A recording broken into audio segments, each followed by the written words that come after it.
Most respected Thai, dear sisters, good morning. Today is the 24th of November in the year 2020, and we're in the Dharma Nectar Temple, the Lower Hamlet. We listen to 3 sounds of the bell.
Dear Sangha, gathas, they can protect us.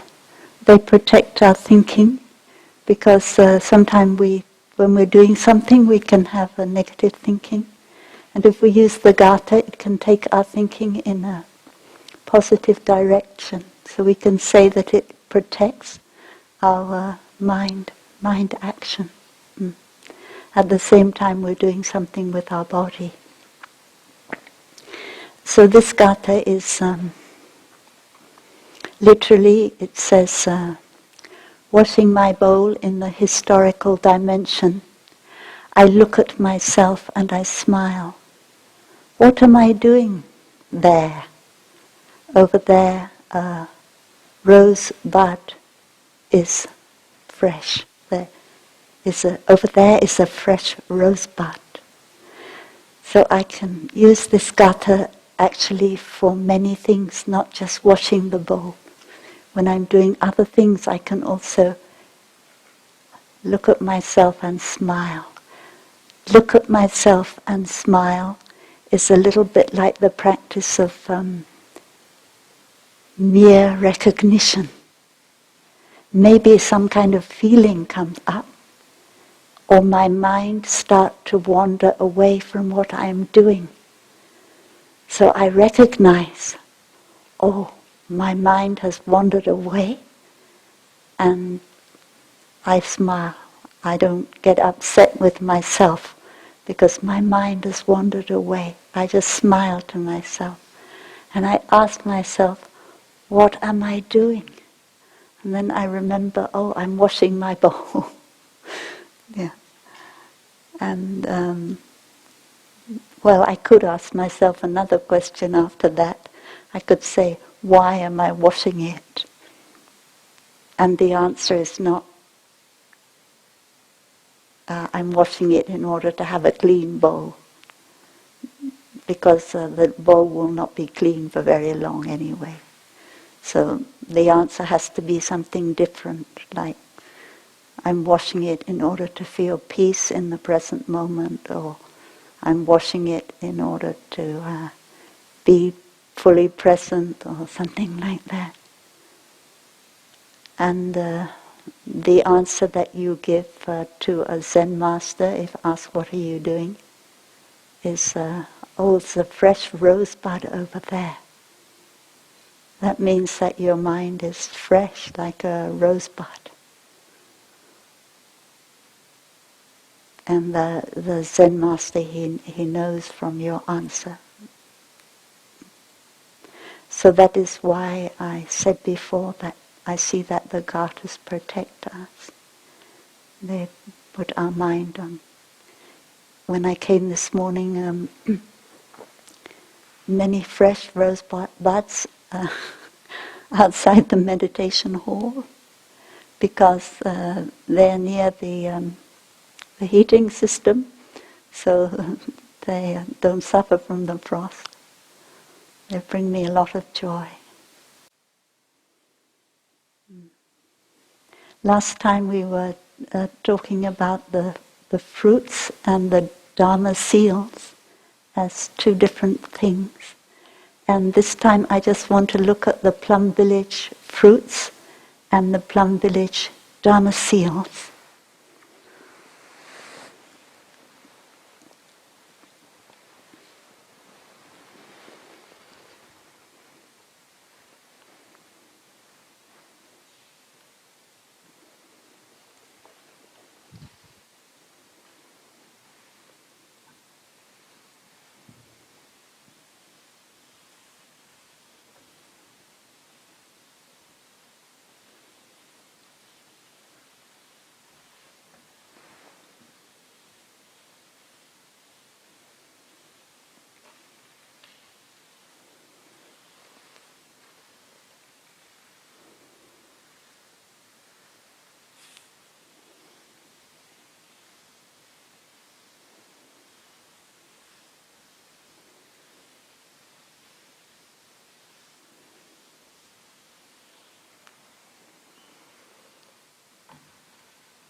So we know that. And then there are the Dharma seals. It's a bit different. These are the Plum Village seals. Ooh.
So in these are the four fruits.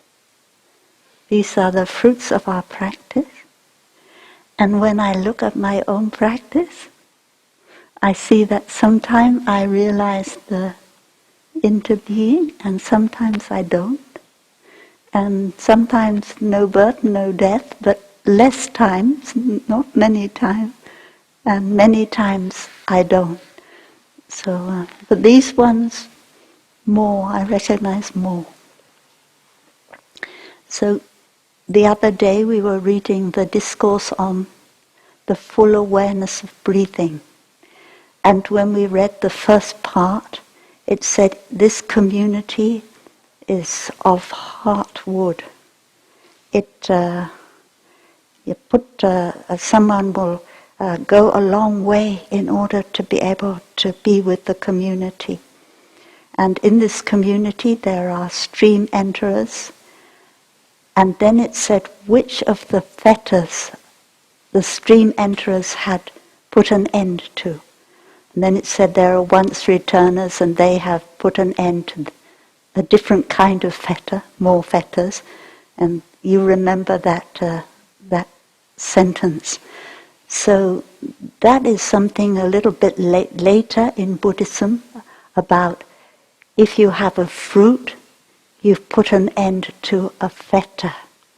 And a fetter in Vietnamese is kết sử hoặc triển sử. Triển sử, yeah, that is a fetter.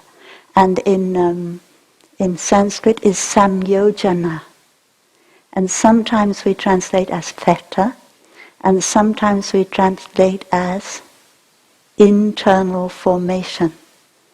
Sometimes Thai translates in Vietnamese noi kết, and noi is internal or internal knot. So when we talk about internal knots, it means something quite deep in our consciousness, not just in our conscious mind, but also in our subconsciousness that tie us, that bind us. We haven't been able to undo those knots. So when we look at the fruits, we can, at the same time, we can look at the fetters. And to see which fetter is stop us from realizing the fruits, which of the 10. Then another thing about the fetters is that they're slightly different in the Theravada than they are in the Mahayana. And whenever I remember Thai teaching the fetters, Thai teaches according to the Mahayana, so that we will look at the Mahayana fetters.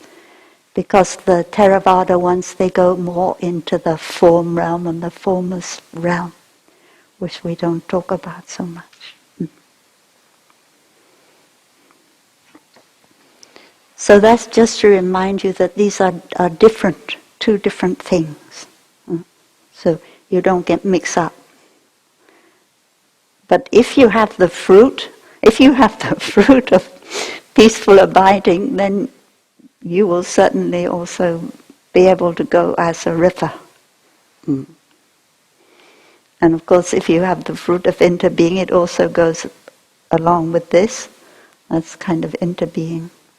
And this momentary ripening, it goes along with no birth and no death also, because when we realize that we are being born and dying at every minute, we don't get caught in the fact that, oh, that is the day I was born and that is the day I die. So those two things also go together, that we are being born. Momentary ripening means that we begin new lives at every breath. Okay.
The first internal knot is, in Sanskrit, is raga. And raga means that you have an expectation. It's a kind of attachment to something you want to happen. So we can call it expectation. And we can also call it attachment. So that is the first thing.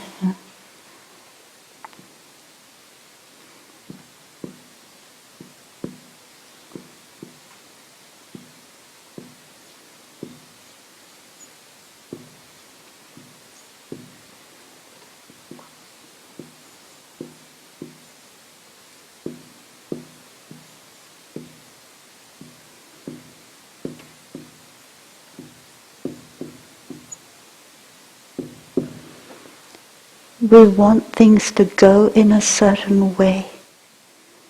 We want things to happen in a certain way, and we get attached to wanting that, and we can't let go.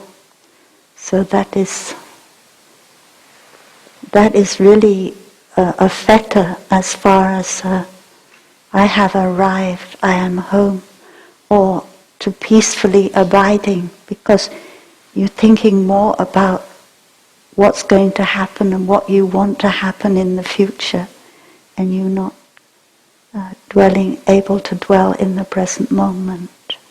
So you can get very excited about something that you look forward to, or you can get irritated by something not going like you expect it to go.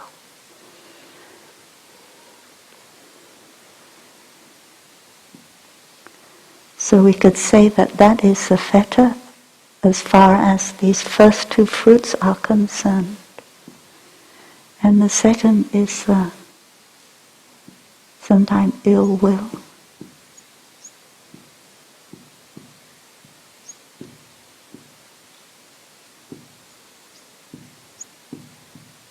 Or hatred, enmity, things like that. And that is when you have ill will towards another person or another group of people, when you can't forgive that person. And that is also a fetter as far as the third fruit is concerned, because it means I cannot see that I inter-am with that other person. I can't see that I inter-am with that group of other people, so I don't understand them. And I think they're outside of me and they're causing me to suffer, and I want to punish them. So that also is the kind of something here we want to punish somebody who makes us suffer.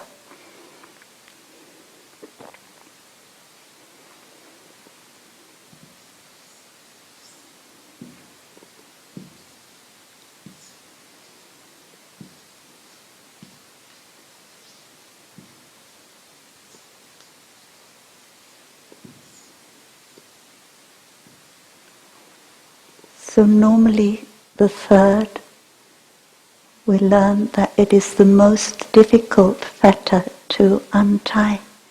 It's the deepest fetter. It's the most tightly, strong.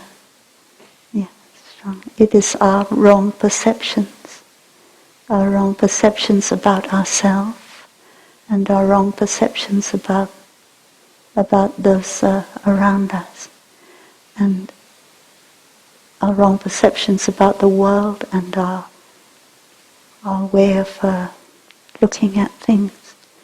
So if we practice using the Sangha eyes, then that is help us to overcome the fetter of ignorance, because we know that the eyes of many people can see much more clearly than the eyes of one person. So we're very lucky that we live in the Sangha, because we can resolve things together, and there's much more wisdom, there's much more less ignorance in that.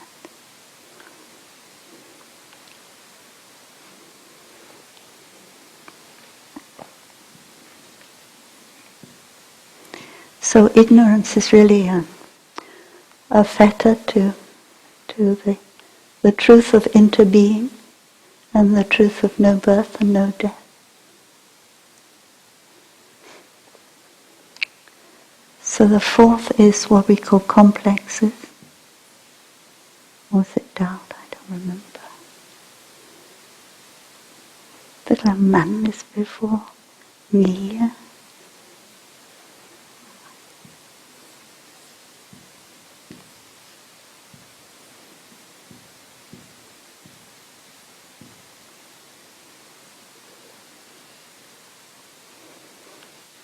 So our complexes of being better than, or being equal to, or being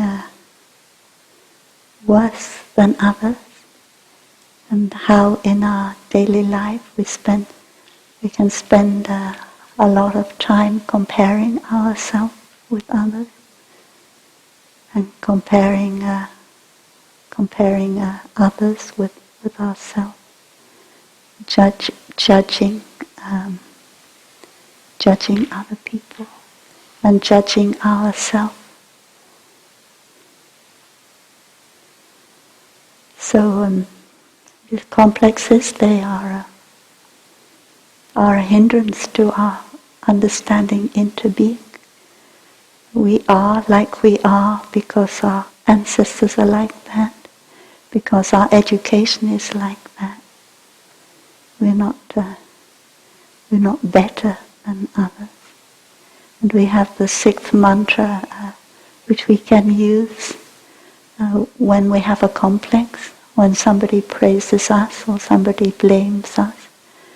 And we can use the sixth mantra, you are partly right. And we also have to use that when we blame ourselves and when we judge ourselves, that you are partly right. It means that you are not a separate self-entity, and whatever you do, it's not you who's doing it. It's all your ancestors are there also.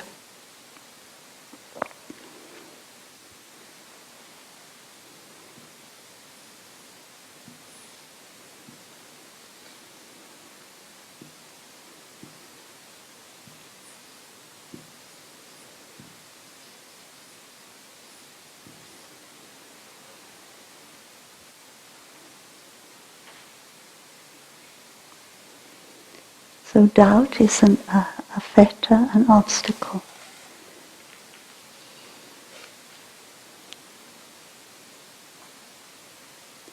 Doubt makes it difficult for us to abide peacefully. Doubt makes it difficult for us to practice, because we don't have faith in the Dharma doors.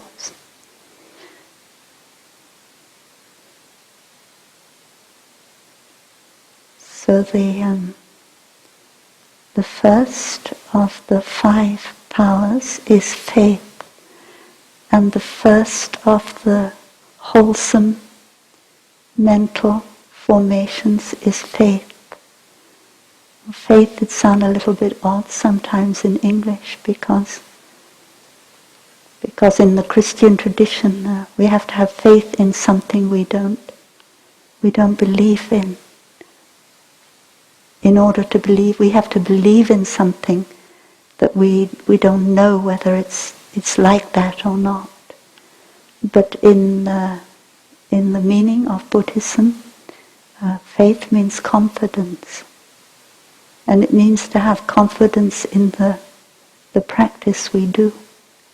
And the reason why we have confidence is because we've tried it out and we see that it works. And that is why we have confidence. And normally we talk about having confidence in the Buddha, and confidence in the Dharma, and confidence in the Sangha. And those three things help us to practice every day. And to have confidence in the Buddha, we need to have seen that we have the Buddha nature.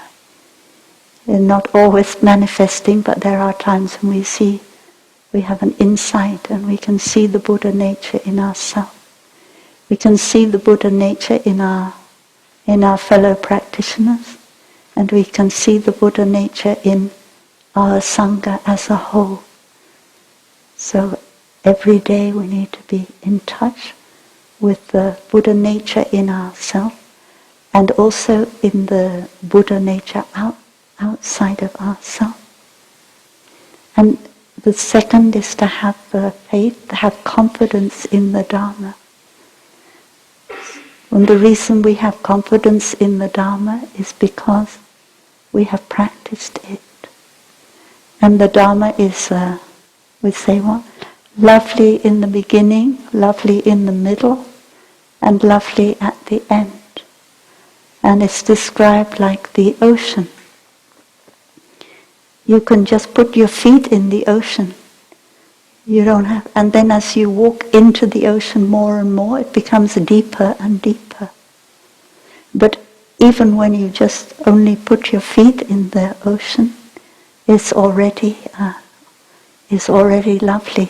It already helps you a lot. So we have confidence, and we have confidence in the Sangha. And the Sangha is not perfect. The Sangha has its ups, and the Sangha has its downs also. But the Sangha has an energy that is always there to help us and to protect us. And we want to be the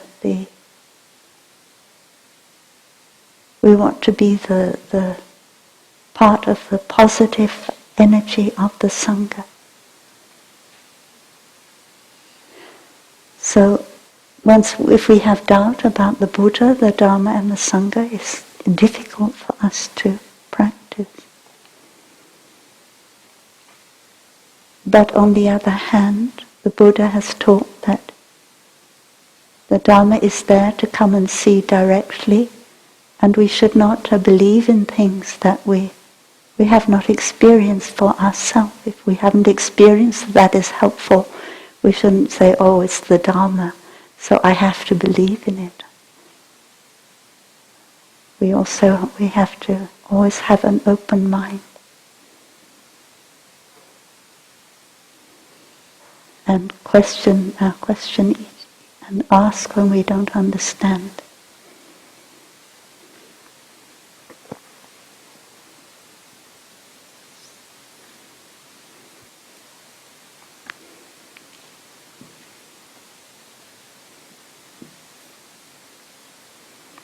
See, personality view, I think it's right.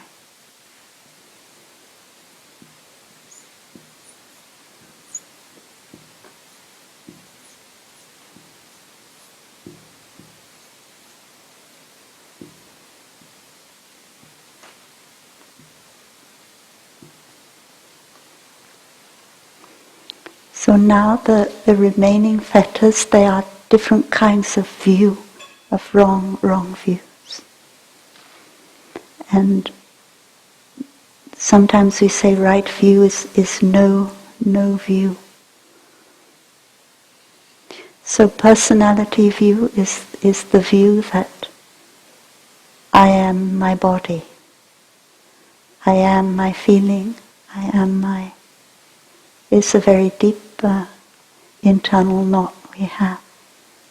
And it's in our language, like we will say, oh, I have a headache or something like that. So we believe that we are our body.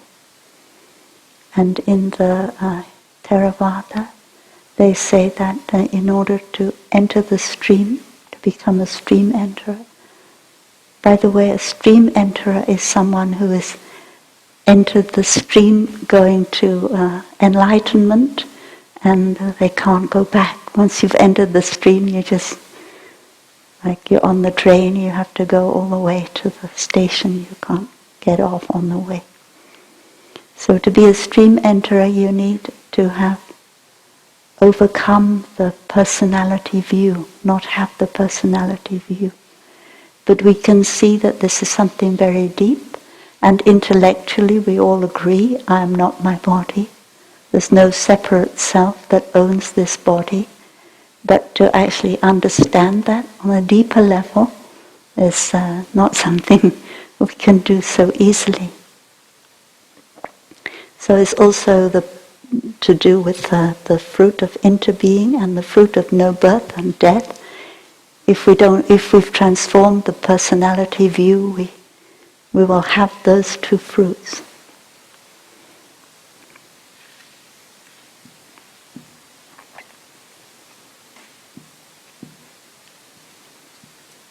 So this is Tan Gien, and this one is Bin Gien.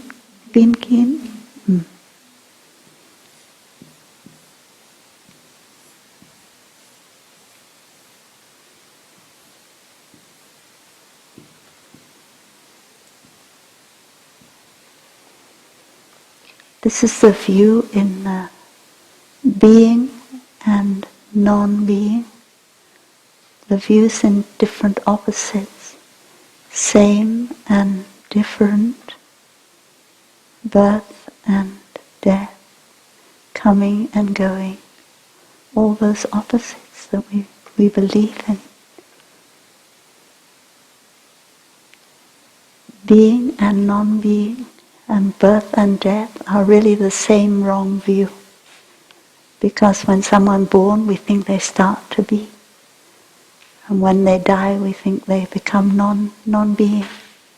So if we remove the being and non-being, we can also remove the birth and death view.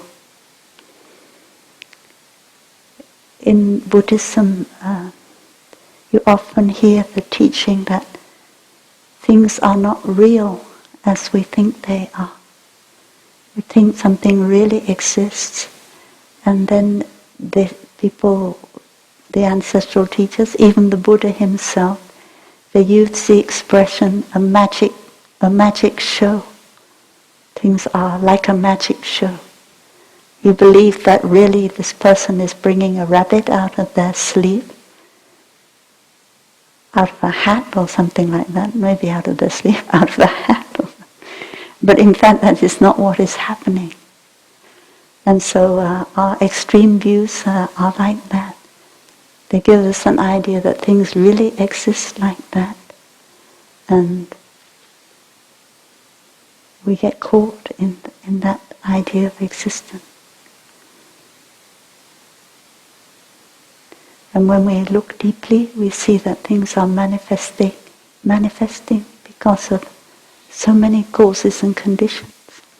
And so we don't get caught in there being absolute reality, absolute being. There's one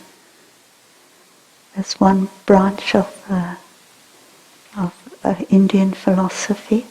It's called the neti, huh? And the disciples of that tradition, they repeat neti, and this means na iti. It's not like that. It's not like that. To remind themselves that what they perceive in their daily life is not like that.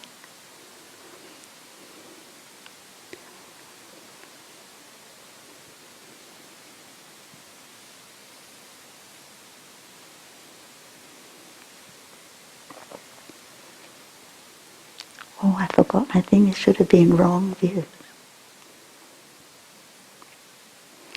So extreme views, they are the obstacle to these two fruits.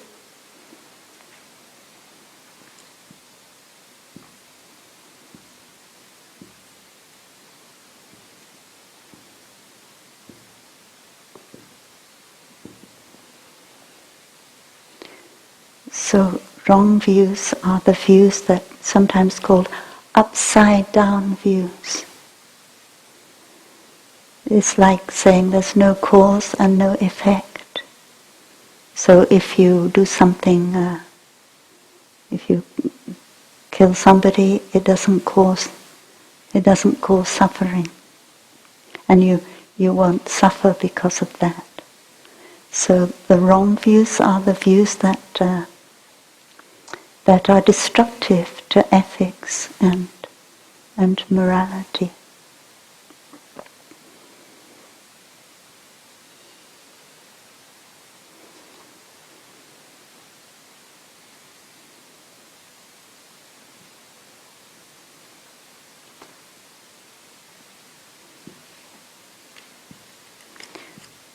So that is somewhat darky. No, darky. Darky.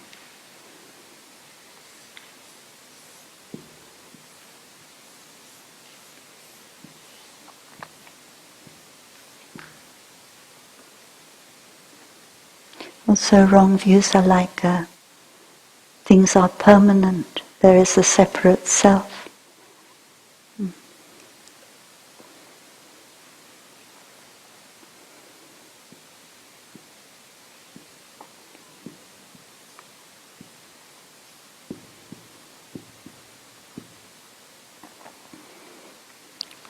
Two,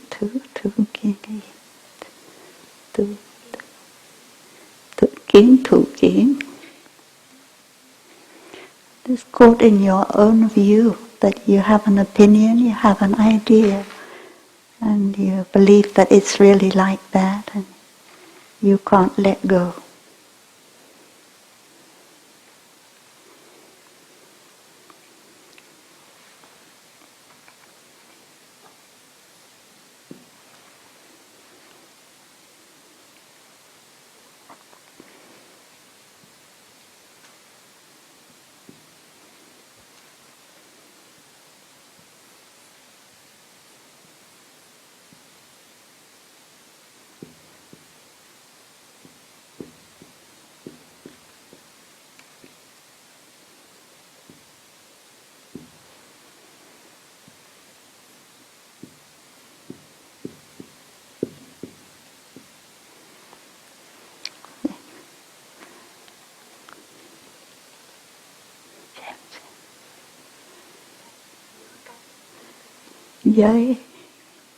Giới cầm tủ kiến, caught in prohibitions and rights. That's the view that's caught. It's a little bit like superstition, that you believe that if you don't dare to walk under a ladder because you think it will bring bad luck. So you have certain prohibitions, things you don't allow yourself to do because you believe that it will bring you bad luck. But there is absolute no proof that that is so. So deep down we all have this little bit superstitious inner. There's certain things we don't do because we have a belief that we will suffer if we do them. So that is an obstacle to a knot we have to untie.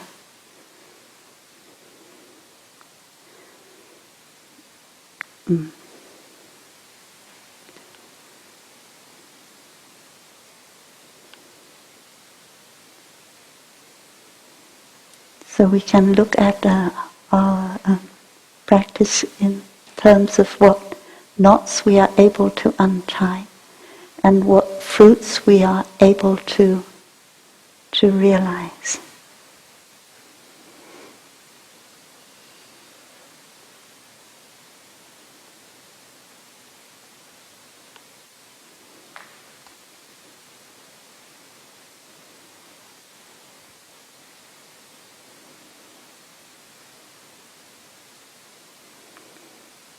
So maybe if anyone has any question, they may ask. If not, we can continue.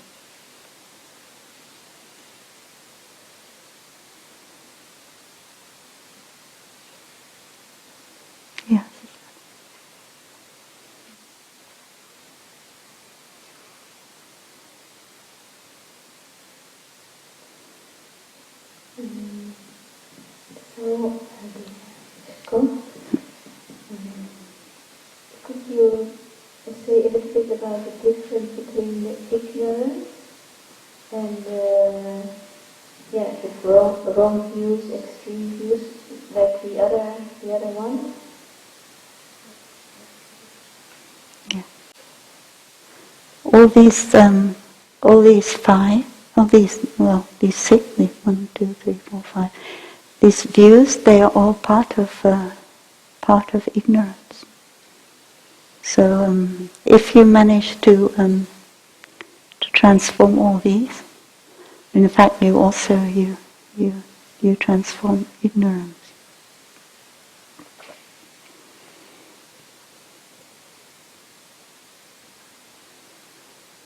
Yeah.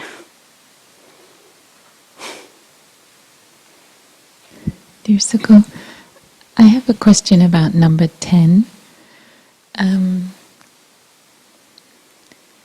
How can we tell whether something is superstitious? Because often we're practicing to have faith in something, trusting that we will get a fruit, or so we have faith in the practices, or we have faith in the Dharma, we have faith in Thay's teaching. So sometimes we are trusting that something will be effective. So how do we tell the difference between a practice that will be effective even if we ourselves haven't yet tasted the fruit, and something that is superstitious that we wouldn't know? So about faith, like Thay teaches, there is no way to happiness. Happiness is the way. There's no way to enlightenment. Enlightenment is the way. So one breath, one mindful breath, it should already bring some kind of fruit. Or one mindful step should bring a fruit. And part of the practice of mindfulness is to recognize, to notice. When you say that you feel upset about something or you feel unwell, and you take you make a mindful breath, and then the mindfulness will tell you, oh yes, I feel better now. That one breath, it already started to help. And that one step, it already started to help me. So it's necessary to notice when you do a practice the effect that it has straight away. Otherwise there's no reason to have faith in it. For instance, if you take a mindful breath and you feel just as bad, you take another mindful breath and you don't feel any better and you don't feel any better, then that is not, maybe you're breathing, I don't know how you would be breathing, but it's not having an effect. So you wouldn't have any faith in it. You couldn't have any faith in it.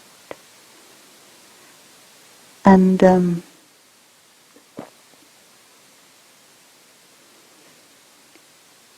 as far as prohibitions are concerned,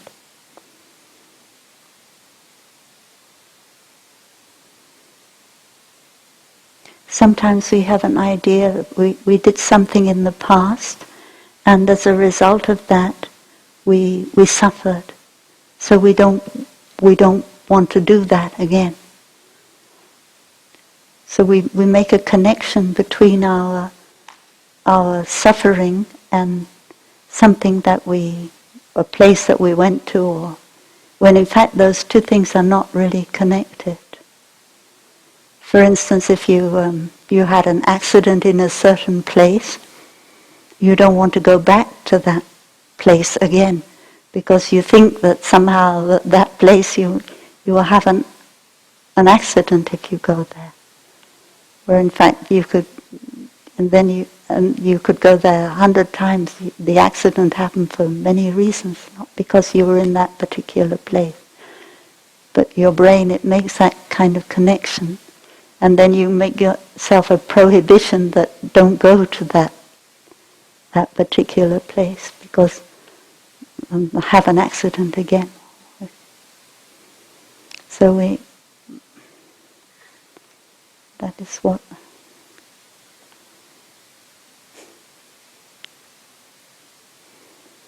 I understand by prohibition. And it's also sometimes the word ye is used, the word precepts. We can get caught sometimes in precepts, so that we don't practice with enough openness.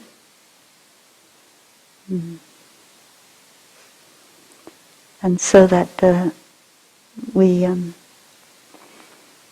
lose our compassion.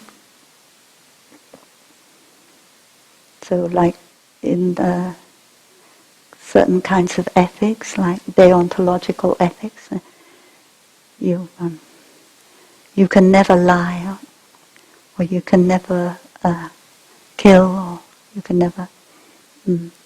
And there are certain circumstances where it might be the most compassionate thing to tell a lie. But then you're caught in precepts saying you mustn't lie. Maybe because you believe if you lie you'll go to hell or something, so you're afraid of lying.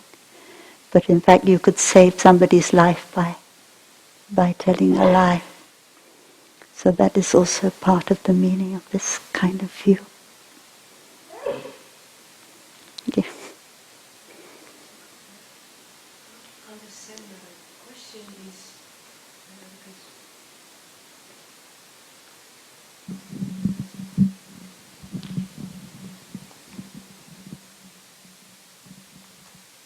Dear Sukho, on the same question is, when we speak about rites, like quoting rites, can ceremony can we be caught in ceremonies? Yes, rites is ceremonies.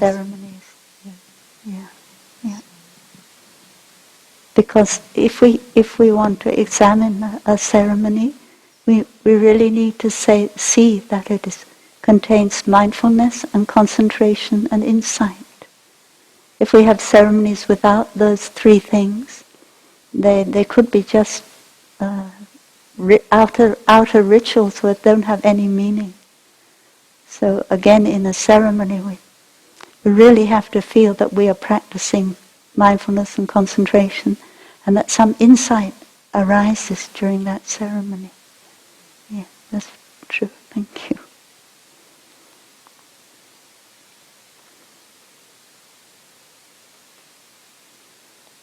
Okay, so.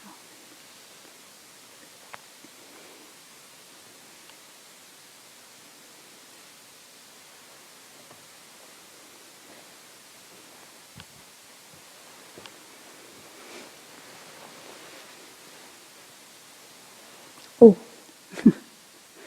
now sit down and get up again. Sorry.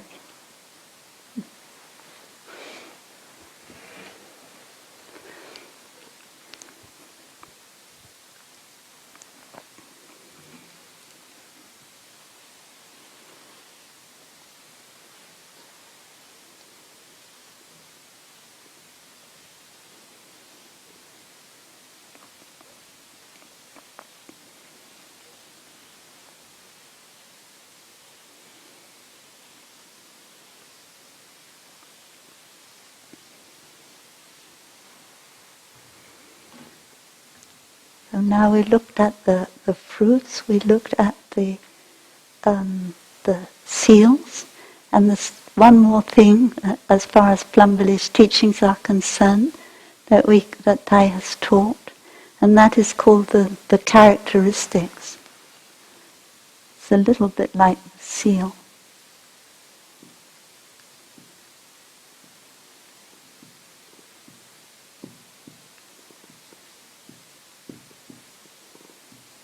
I don't know, is it back bin?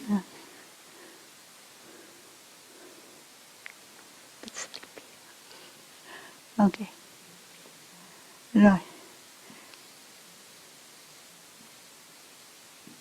I put in Vietnamese first.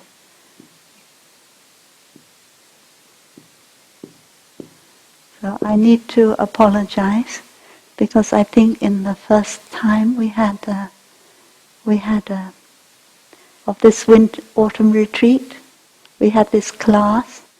Then I said that it's Min Man. I'm sorry, sisters tried to correct me, and I didn't listen. So Thai always use this expression. And Min means continual, and Mat means uninterrupted, without interruption. This is Sino-Vietnamese. So we can call uninterrupted.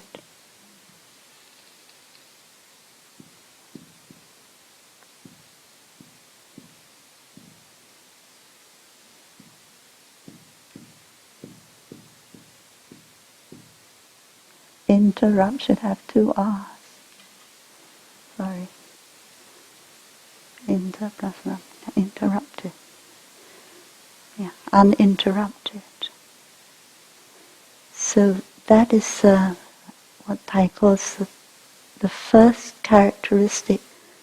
There are three characteristics of Plum Village teachings. The first is uninterrupted. And if we look at the way our brain works, we can see that in order to transform habit energies that have been there in ourselves and in our ancestors, we can't just practice for a short time and then not practice for a long time and then practice again for a short time, because we will never be able to transform. And it's not only in the Plum Village teachings where we practice uninterrupted practice. In different schools of Buddhism, the uninterrupted is very important too, because if we interrupt our practice, the old habit energy, it starts to work again. So in the Pure Land tradition, people who practice Pure Land, they have to recite the name of Amitabha Buddha without interruption. And that is because when you're reciting Amitabha's name with enough concentration and mindfulness, then your mind is concentrated on Amitabha Buddha. So you cannot have thoughts of hatred or fall into your old habit energies of thinking. So that is also uninterrupted practice. And if those of people in Buddhism who practice koan practice, they also told they have to meditate on their koan at every moment of the day, whatever they are doing. So in our tradition, in Plum Village tradition, we don't use koan, we don't use reciting the name of the Buddha, we use the Satipatthana Sutta, which means that everything we do, we are aware of. In Satipatthana it says when he bends down, he knows he's bending down. When he stands up, when he straightens up, he knows he's straightening up. And so that every movement we can practice to be present with what we are doing. And that is what is at the root of our transformation. So when a feeling comes up, when a thought comes up, we recognize it and we don't let it pull us away. And in that way we are able to transform it, to make the seed of that negative thought weaker. And the use of gathas can be very helpful for us to be aware of what we are doing and stay with what we are doing. And Thai says it's like a signpost. We use one gatha, it takes us through that activity to the next activity. And the next activity will be like seeing the signpost to show us how to practice the next activity. So our mindful breathing and our mindful step and the gathas and things like that will help us to practice uninterruptedly. And the second is Drishta Dhamma. So we're using Vietnamese now.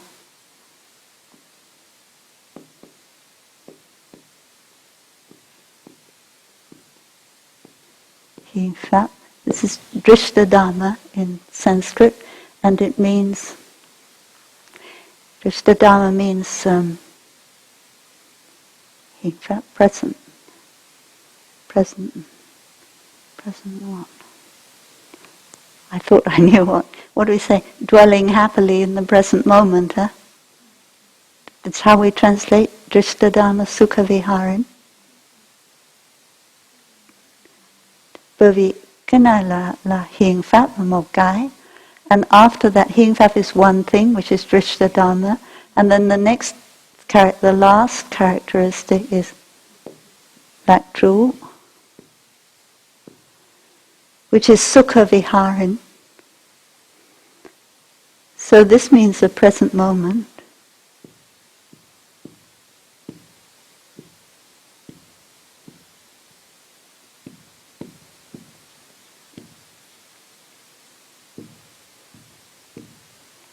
And this means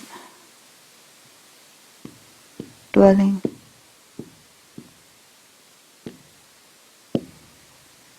happily.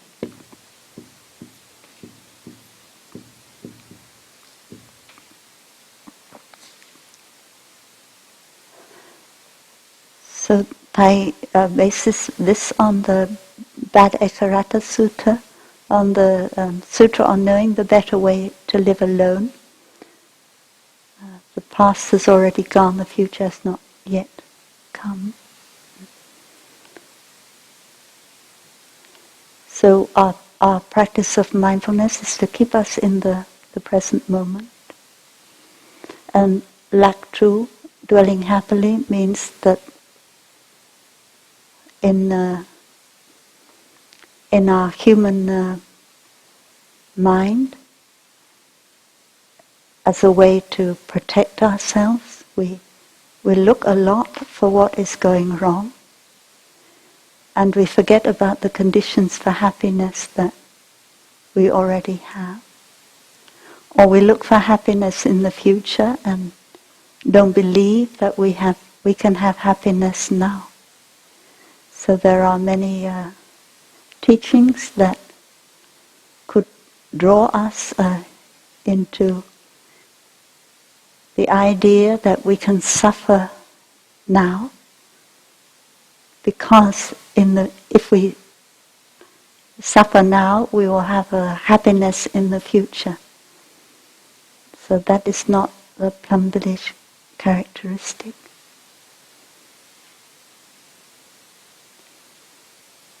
When I started to meditate, I used to think that sitting for a long time was very uncomfortable, but I was sure that if I sat for long enough, then I would become enlightened. So I used to sit for a very long time, and it was very painful, but I still kept sitting like that, and I never got enlightened. I'm still not enlightened. But at least nowadays I know what. One time my teacher said to me, he said, how do you meditate? And he said, don't meditate like that anymore. Just sit for 20 minutes and enjoy every moment. I also said when Thai asked me to, that was my Tibetan teacher, told me, only sit for 20 minutes and enjoy every moment. And then Thai said, how do you meditate, when I came to Plum Village? And I said, I take all the suffering of the world into me. And Thai said, and then I give the world my happiness. And then Thai said, you don't have any happiness to give. So please stop practicing like that. You have to practice to have happiness in the present moment. And every time Thai I met Thai would say, "Are you happy?" And then I said, "Well, I'm not unhappy, but I'm not really happy." And Thai said, "You must look and see what are the causes, what are the conditions you have for being happy in the present moment." And Sister Jangkom said, every half hour you have to smile to remind yourself. Yeah. So this is present moment and dwelling happily, not looking for happiness in the future. I think one time I mentioned about when you read the Amitabha Sutra, when you read the commentary, and they explain, when did the Buddha give that teaching? Because they have to, even though the Buddha probably didn't give that teaching, you need to be able to prove that it really was taught by the Buddha. So normally the reason they say that the Buddha taught the Pure Land teachings was because the wife of King Bimbisara was suffering so much, and after her husband was killed by her son, and so she asked the Buddha, "Is there any way? Is there any place I can go and not suffer so much, where there's no suffering?" And the Buddha said, "Yes, there is." But the Buddha didn't say, it's some land, Pure Land, millions of Buddha lands away. The Buddha said, it's very close. It's in your own mind. You need to meditate to put an end to your suffering. And the Buddha gave a guided meditation about a beautiful place. Rather like when we practice being an island unto yourself. We come back and there are beautiful trees on the island, there are clear streams of water, there are birds and so on. And so we can get in touch with conditions of happiness like that. But now we know that the Amitabha Sutra was composed in Chinese, not by the Buddha.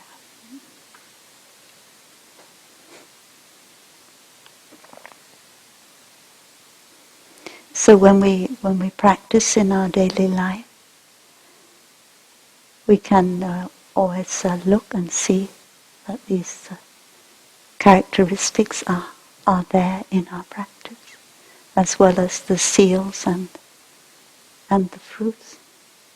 And they're very simple, but they can guide us in when we practice for ourselves, and they can guide us when we hand on the teachings to others.